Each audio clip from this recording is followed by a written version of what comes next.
morning, everybody. The first bit of information I want to bring to you is a message that the new acting chief master of the High Court gave to the attendees at the FPI conference that happened on Wednesday. So Kalaivani Pillay, who was just appointed, acknowledged in the speech that the master's offices have been a burning platform, and she was very frank and open about what she was talking about, and that it severely affected service delivery and the lives of ordinary people. Now, what are the challenges facing the master's office? We all know fraud, corruption, a largely paper-based system, lack of proper infrastructure and resources. Also, the broken and outdated information and communication technology system. We all know that everything has mostly been paper-based, and the systems that they are doesn't always work, doesn't work properly, and isn't fit for purpose at this point in time. Their systems are down for days on end, printers are broken without paper, offices don't have water, working elevators, and their staff members are disengaged.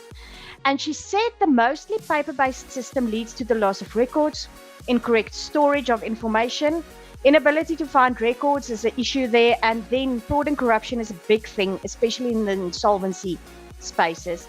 And records are then easily manufactured and changed according to who wants to beat or cheat the system and who then gets preference. But it's not just the master's offices that have been blamed for the problems in winding up deceased estates. And there's also been finger pointing at the government printing works that's often out of service and doesn't help. The Department of Home Affairs, the Department of Justice, SARS, and the banks can also have issues in causing delays in estates. Now, an interesting fact that she shared, a major challenge for the Master's Office is the fact that 70% of all the estates in the Master's Office deals with Section 18.3 estates. This means that the value of the estate is less than 250,000 and is supposed to follow a streamlined process. But even in this case, the systems are sometimes down, which means that people can't be helped to get an authority letter very fast. Pillay said, and this is fascinating, that they are in discussions with the Project Management Office in the Presidency and National Treasury to increase the Section 18.3 threshold. So let's hope they get their system sorted out and their issues sorted out, and then maybe we will get a better working master's office, which will make everyone's lives very much easier.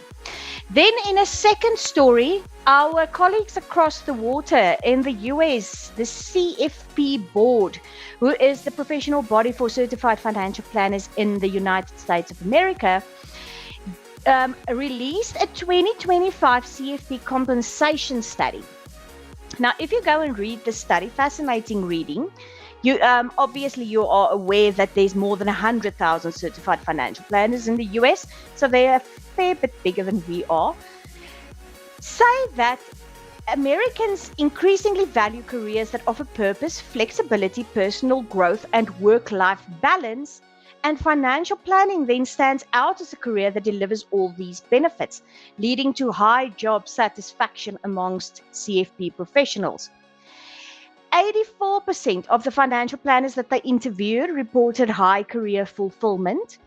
And this was an interesting statistic. CFP professionals earned a median total compensation of $185,000 in 2024, which was 13% higher than non-CFP financial planners, even after controlling for experience, company size, and job role. So in the US, there's definitely a benefit to being a certified financial planner.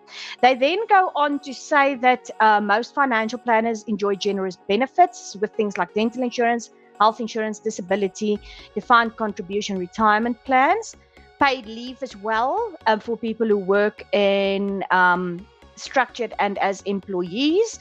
But we know that the Americans' leave program is not always as beneficial as the South Africans are. We also have 9 in 10 CFP professionals that plan to stay with their current employer over the next 2 years, with most aiming to grow their client base or responsibilities. In the diversity of firms and services, this was fairly fascinating. 23% of those interviewed worked at firms with less than 5 employees. 28% at firms with 5 to 20 employees, and 35% with more than 100 employees.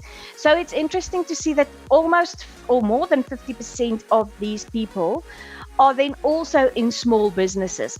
Leading services they provide: wealth management, retirement planning, comprehensive financial planning, estate and tax planning, and risk management. So it's more or less the same as South Africa. So what is the summary?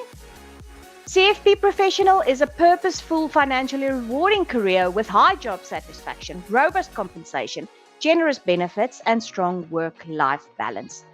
So from the FPI side, we have got our Estates and Trust Masterclass on Wednesday coming up. If you haven't registered for it, go have a look.